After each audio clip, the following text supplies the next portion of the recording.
Hello everyone, welcome to Lucky Education. और आज जो टॉपिक हम डिस्कस करेंगे वो है लैंड डिग्रेडेशन। क्लास 12 की ज्योग्राफी बुक है आपकी, India people and economy, chapter number 9, geographical perspective on selected issues and problem. ठीक है, ये चैप्टर जो है हमारा लगभग फिनिश होने वाला है, एक दो टॉपिक और बचे हैं। ठीक है ना, इससे पहले के जो टॉपिक है मैं ऑलरेडी अपलोड कर चुका हूँ। तो शुरुआत करते हैं लैंड डिग्रेडेशन। डिग्रेड वर्ड कहीं पर भी आ जाए, ध्यान रखना, ये डिग्रेड वर्ड कहीं पर भी आ जाए, इसका मतलब है कि किसी भी चीज़ की जो क्वालिटी है वो क्वालिटी क्या होती जा रही है, रिड्यूस होती जा रही है, क्वालिटी कम होती जा रही है। और जब किसी चीज़ की क्वालिटी कम होगी तो समझ लो उसकी प्रोडक्टिविटी उतनी अच्छी नहीं होगी जितनी होनी चाहिए। यहाँ पर किसकी क्वालिटी की बात की जा रही है? लैंड की क्वालिटी की बात की जा रही है। लैंड, इसके बहुत सारे यूजेज होते हैं, आप सबको पता है ना। स्पेशली हम अगर एग्रीकल्चर के पर्सपेक्टिव से देखें तो एग्रीकल्चर कहाँ पर अच्छी होती है? जहाँ पर अच्छी फर्टाइल लैंड होगी। अब डिग्रेड करने का मतलब क्या है? अगर सपोज लैंड अगर हम एग्रीकल्चर के लिए यूज कर रहे हैं और लैंड अगर डिग्रेड हो गई है, इसका मतलब वहाँ पे एग्रीकल्चर का प्रोडक्शन क्या हो जाएगा?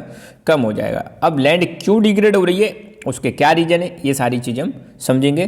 तो लैंड डिग्रेडेशन, सिंपल सी डेफिनेशन, एक नंबर में अगर आपसे पूछ ले कोई 1 मार्क्स में कि व्हाट इज लैंड डिग्रेडेशन, तो land degradation refers to a temporary और permanent decline in the productive capacity of land. या तो लैंड की टेम्परेरी मतलब कुछ समय के लिए मतलब प्रोडक्टिविटी कम हो जाए, या परमानेंटली प्रोडक्टिविटी कम हो जाए, तो उसको हम बोलते हैं लैंड डिग्रेड हो चुकी है। अगर हम आज की डेट में बात करें, एग्रीकल्चर लैंड की बात करें, तो एग्रीकल्चर लैंड लगातार इस पर प्रेशर बढ़ता जा रहा है। ठीक है, और प्रेशर इसलिए नहीं बढ़ता जा रहा है क्योंकि ये लिमिटेड है। प्रेशर इसलिए बढ़ता जा रहा है क्योंकि एग्रीकल्चर की जो लैंड है उसकी क्वालिटी डे बाय डे क्या होती जा रही है? डिक्रीज होती जा रही है। ठीक है, तो agriculture land is facing increasing pressure not only due to limited availability but by deterioration और of quality of agriculture land. तो एग्रीकल्चर लैंड देखो, डेफिनेट सी बात है, लैंड लिमिटेड तो है ही। अब यार क्या मतलब है लिमिटेड है?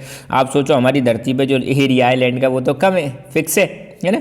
मगर आप देखो पॉपुलेशन लगातार क्या होती जा रही है? बढ़ती जा रही है। जब पॉपुलेशन बढ़ेगी तो लोगों के पास जो ज़मीन है वो बट कर थोड़ी क्या हो जाएगी? कम हो जाएगी। चलो, लैंड तो लिमिटेड है, मगर लिमिटेड लैंड भी क्या हो रही है?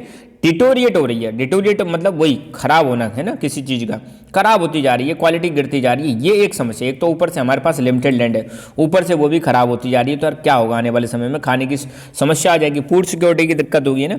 तो land degradation is caused by soil erosion. Land degradation किसकी वजह से होता है? Soil erosion. सॉइल इरोजन आप समझते हो ना, सॉइल इरोजन में क्या होता है? ऊपर की जो परत है मिट्टी की वो बह के चली जाती है, इसी को हम बोलते हैं सॉइल इरोजन। अब चाहे वो हवा से बहकर जाए, चाहे वो पानी से बहकर जाए, चाहे वो नेचुरली जाए, है ना, उसको हम सॉइल इरोजन बोलते हैं। वाटर लॉगिंग, कई जगह पर आपने देखा होगा, वाटर लॉगिंग का मतलब है पानी जमा हो जाता है। अब यार इस जगह पे मान लो पानी भरा रहे 6 महीने तक, 6 महीने तक पानी भरा रहेगा, तो यहाँ पे हम कुछ प्लांट नहीं कर सकते, समझ रहे हो ना। और सेलेनाइजेशन एंड एल्कनाइजेशन ऑफ लैंड। सेलेनाइजेशन एल्कनाइजेशन का मतलब है जो ज़मीन है आपकी उसमें नमक का कंटेंट बढ़ गया है, सॉल्ट कंटेंट बढ़ गया है। जब सॉल्ट कंटेंट एक लिमिट से ज़्यादा बढ़ जाता है ज़मीन में तो वहाँ पर फसल नहीं होती है, वहाँ पर क्रॉप उगाना बड़ा डिफिकल्ट होता है। तो इन वजह से लैंड डिग्रेड होती जा रही है। क्या क्या रीजन है? सॉइल इरोजन, वाटर लॉगिंग, सेलेनाइजेशन और एल्कनाइजेशन। ठीक है, अगर लैंड को हम ऐसे ही यूज करते रहे बिना इसकी फर्टिलिटी को मैनेज किए, और तो ये क्या हो जाएगी? डिग्रेड हो जाएगी और उसकी प्रोडक्टिविटी भी डिक्लाइन हो जाएगी। अगर आप मान लो यार ज़मीन की प्रोडक्टिविटी कम होती जा रही है ना, और आप मतलब इसकी फर्टिलिटी कम हो रही है, तो आप इस पर ध्यान नहीं दे रहे हो, तो प्लांट जो है परमानेंटली डिग्रेड हो जाएगी ना। तो अगर आपको लग रहा है ना, अगर आप तो यार स्टूडेंट है ना, मतलब आप मतलब अगर देखें हम जनरल पर्सपेक्टिव से देख रहे हैं, मान लो अगर हम किसान हैं, आप किसान हैं, लग रहा है यार ज़मीन खराब हो रही है, तो हमें उसको मैनेज करने की ज़रूरत है। क्या करने की ज़रूरत है? मैनेज करने की ज़रूरत है। क्या मतलब है मैनेज का? जैसे मान लो ये हमारा खेत है और यहाँ से मिट्टी उड़ उड़ के जा रही है ना, 10th में भी आपने शायद पढ़ा होगा, हवा से मिट्टी उड़ उड़ के जाती है। तो क्या करो? देखो गांव में आपने अगर देखा हो, विलेज एरिया में, तो जो खेत होते हैं उनकी बाउंड्री बना देते हैं मिट्टी की, है ना, और बाउंड्री पे अपने आप घास जो होते हैं, ग्रास, ये ग्रो करने लग जाती है। तो जब बाउंड्री सी बन जाती है तो जब बरसात होती है ना, बरसात, तो बरसात से उसका लैंड इरोजन मतलब सॉइल इरोजन नहीं होता है। दूसरी तरफ अगर मान लो किसी जगह पे हवा बहुत तेज चल रही है, तो यहाँ पर क्या लगा दो? पेड़ लगा दो, है ना, जिसको हम बोलते हैं शेल्टर बेल्ट। पेड़ लगाने से भी क्या होता है? लैंड का इरोजन कम हो जाता है। ठीक है, फिर इसको फ्लैट कर दो। आप क्या कर दो? फ्लैट कर दो। ऊबड़ खाबड़ जमीन है तो उसको फ्लैट कर दो। तो ये मैं बता रहा हूँ ऐसी प्रैक्टिस जिससे हम लैंड डिग्रेडेशन को रोक सकते हैं। यहाँ पे ही कहा जा रहा है, अगर आपकी लैंड को आप उसकी फर्टिलिटी को मैनेज नहीं कर रहे हो तो आने वाले समय में वो क्या हो जाएगी? डिग्रेड हो जाएगी, उसकी प्रोडक्टिविटी भी कम हो जाएगी। ठीक है, though not all degraded land becomes in wasteland category but it when process of degradation is not checked it lead to conversion to wasteland. ये कह रहे हैं हालांकि सारी की सारी जो डिग्रेडेड लैंड है वो वेस्टलैंड की कैटेगरी में नहीं आती, मगर आपने डिग्रेडेशन को रोका नहीं तो डेफिनेटली वो वेस्टलैंड की कैटेगरी में आ जाएगी। ठीक है। Types of wasteland. अब वेस्टलैंड कितने प्रकार की होती है? वेस्टलैंड मतलब यार ऐसी जमीन जिसको हमारे कोई पर्पज का नहीं है, हमारे लिए मतलब हम खेती वेती नहीं कर सकते हैं, उसको हम बोलेंगे वेस्टलैंड। तो नेशनल रिमोट सेंसिंग सेंटर इन्होंने वेस्टलैंड को क्लासीफाई किया है रिमोट सेंसिंग टेक्निक का इस्तेमाल करके। और यहाँ पर वेस्टलैंड को उनके प्रोसेसेस के आधार पर 3 टाइप से हम क्लासीफाई कर सकते हैं। Number 1 wasteland formed by natural agents, number 2 wasteland formed by natural and human factors, और number 3 wasteland formed by man made process. देखो एक तो नेचुरल तरीके से जो मतलब खराब हो रही है, एक मैन मेड तरीके से खराब हो रही है, और एक मिलके, तो ये 3 टाइप की वेस्टलैंड हो जाएगी। पहली है wasteland formed by natural agents. Natural agent मतलब नेचर जमीन को खराब कर रहा है ना, ठीक है। तो these are the wasteland which are primarily caused by natural agent, जैसे कि गलीड और रेवाइन लैंड। ये आप देखो ऐसे गलीड और रेवाइन लैंड है ना, चंबल वाले रीजन में आपने देखा होगा, यहाँ पे रेवाइंस पाए जाते हैं, जहाँ पे बहुत ज़्यादा मतलब ऐसे मतलब ऊबड़ खाबड़ ज़मीन है, और पानी जब आता है, बरसात आती है, तो ऐसे गली सी बन जाती है ना, इसको हम बोलते हैं गलीड या रेवाइन लैंड। डेजर्टेड और कोस्टल सेट। अब डेजर्ट वाले एरिया में तुम देखो प्लांटेशन बहुत कम होता है, बरसात कम होती है, तो मिट्टी एक जगह से दूसरी जगह आती है। सिमिलरली कोस्टल लैंड ये भी खराब होती है, इसका हम कोई यूज नहीं करते। बैरन रॉकी एरियाज, अब बंजर वाले एरिया है, वहाँ पे पहाड़ी एरिया है बंजर, वहाँ पर वो भी। स्टीपिंग स्लोपिंग लैंड मतलब किसी पहाड़ का स्लोप स्टीप है, वो उस पर भी हम कोई खेती नहीं कर सकते। ग्लेशियल एरियाज जहाँ पे बर्फबारी होती है, ग्लेशियर्स पाए जाते हैं, वो ज़मीन भी क्या होती है, खराब होती है। तो ये नेचुरल है यार, अब तुम यार रोक थोड़ी सकते हो किसी चीज़। मान लो ये पहाड़ी एरिया है, यहाँ पे बर्फ़ जम रही है, क्या जम रही है, बर्फ़। अब तुम ऐसे थोड़ी इसको हटा सकते हो, बहुत ज़्यादा बर्फ़ जमी हुई है, ये नेचुरल है भैया ना। और माउंटेन का जो स्टीप स्लोप है, बहुत मतलब एक साथ बहुत ज़्यादा ढलान वाला स्लोप है, उसमें भी हम कुछ नहीं कर सकते। कोस्टल एरिया, वहाँ पर भी तुम कुछ नहीं कर सकते। तो कुछ एरिया ऐसे हैं जो नेचुरल है, वहाँ पे हम कुछ कर नहीं सकते हैं। नेचर के द्वारा जब ज़मीन को ख़राब किया जा रहा है, तो यूँ समझ लो वो वेस्टलैंड की कैटेगरी में आ जाएगी। दूसरा नेचुरल एंड ह्यूमन फैक्टर्स। अब यार एक तो हमारा भी रीजन है, इंसान भी इसमें कर रहा है कुछ ना कुछ, और दूसरा किसका है, नेचर का भी है इसमें ना। जब इंसान और नेचर दोनों मिलजुल के ज़मीन को ख़राब करें तो ये आ जाएगी इस कैटेगरी में। जैसे इसमें water logged and marshy areas. Water logged and marshy area मतलब क्या है? अब यार वाटर लॉग मतलब पानी जमा हुआ है, हम चाहें तो उस पानी को निकाल सकते हैं ना, जुगाड़ तो कर सकते हैं ना, तो हमारी भी गलती है ना। Land affected by salinity and alkalinity. अगर किसी जगह पे सैलिनिटी बढ़ रही है, सैलिनिटी कब बढ़ती है, जब किसी जगह पे बहुत ज़्यादा पानी आ जाता है, इकट्ठा हो जाता है, या खेती में बहुत ज़्यादा पानी कर देते हैं, तो बहुत ज़्यादा पानी की वजह से क्या होता है कि पानी तो उड़ जाता है, मगर उसमें जो नमक कंटेंट है वो सॉइल में ही रह जाता है। तो इसको भी हम चेक कर सकते हैं ना। विद और विदाउट स्क्रब। स्क्रब मतलब वही झाड़ी वाड़ी सी पाई जाती हैं, छोटी छोटी जो प्लांट पाए जाते हैं, वो भी वहाँ पे पाई जा रही है। तो ये आ जाएंगे आपके natural as well as human factors में। फिर आपकी मैन मेड प्रोसेस, जिसमें सिर्फ और सिर्फ हमारा ही दोष है, इंसानों का ही दोष है। तो these are the wasteland caused by human actions which include degraded shifting cultivation. Shifting cultivation आपने देखा ही होगा, किसी भी जगह पे एक जगह पे फॉरेस्ट को कट कर देते हैं, फिर उसमें आग लगा देते हैं, फिर कुछ समय तक वहाँ खेती करते हैं, फिर दूसरी जगह चले जाते हैं। तो इसकी वजह से जो ज़मीन खराब हो रही है वो इसमें आ जाएगी।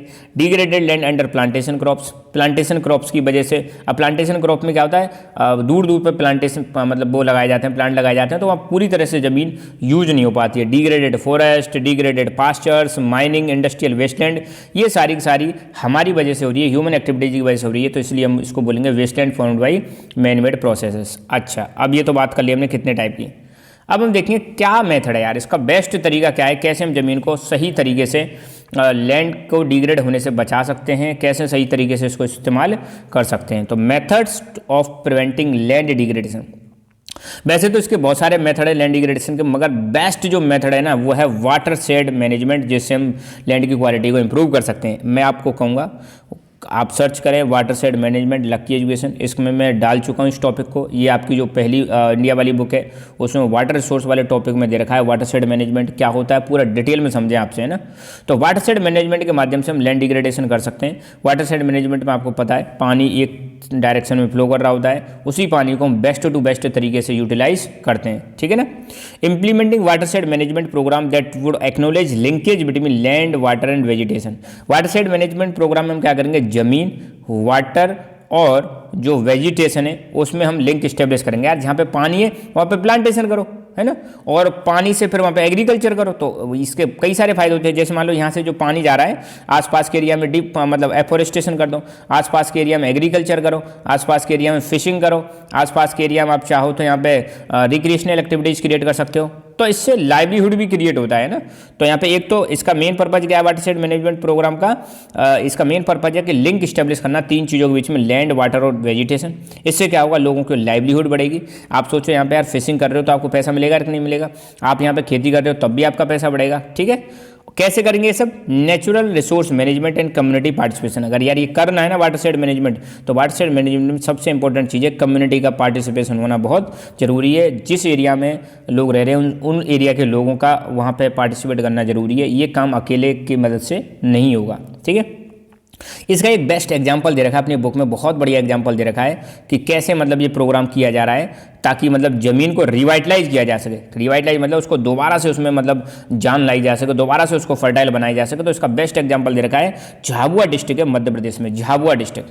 तो झाबुआ डिस्ट्रिक्ट मध्य प्रदेश की कहानी यहाँ पे दे रखी है कि कैसे उन्होंने लैंड को यहाँ पे डिग्रेड होने से बचा रहे हैं। तो यहाँ पे व्हील्स पाए जाते हैं, व्हील्स ट्राइब है, पेटलैंड ब्लॉक ऑफ झाबुआ डिस्ट्रिक्ट में यहाँ पे पाए जाते हैं। सतरुंडी हेमलेट ऑफ करावत विलेज है। यहाँ पर बहुत सारी जमीन को, कॉमन प्रॉपर्टी को लोग अपने खुद के प्रयासों से रिवाइटलाइज कर रहे हैं। रिवाइटलाइज मतलब वही पुनर्जीवित कर रहे हैं। और तो कर क्या रहे हैं यहाँ पे, प्रत्येक घर एक प्लांट लगाता है यहाँ पे, और उसको एक प्लांट को ये मेंटेन करते हैं। और ये प्लांट कहाँ पे लगाते हैं, कॉमन प्रॉपर्टी पे लगाते हैं। कॉमन प्रॉपर्टी पे सब हर घर के लोग एक आके एक प्लांट लगाएंगे तो पूरा एरिया फॉरेस्ट में कन्वर्ट हो जाएगा। साथ के साथ में फॉडर ग्रास भी लगाते हैं पास्चर लैंड पर, ताकि आने वाले समय में अपने जानवरों के लिए यहाँ पे घास भी डेवलप हो जाए। तो इससे फायदा क्या होगा, देखो एक तो फॉरेस्ट डेवलप हो जाएगा, उसका हम बहुत इस्तेमाल कर सकते हैं, फॉरेस्ट के मल्टीपल यूज हो जाते हैं। दूसरा घास लगा रहे हैं तो जानवरों को भी चारा मिल जाएगा। तो ऐसे करके मतलब अपनी ज़मीन को खराब होने से बचा रहे हैं। बेस्ट एग्जाम्पल है उसका झाबुआ डिस्ट्रिक्ट मध्य प्रदेश। कौन कर रहे हैं यहाँ पे, व्हील्स लोग कर रहे हैं यहाँ पे। कॉमन प्रॉपर्टी पे क्या लगा रहे हैं, प्लांट लगा रहे हैं और घास लगा रहे हैं यहाँ पे, है ना। तो ये रहा हमारा लैंड डिग्रेडेशन के बारे में। So thank you. और अब तक आपने लकी एजुकेशन को सब्सक्राइब नहीं किया तो प्लीज़ सब्सक्राइब लकी एजुकेशन। धन्यवाद।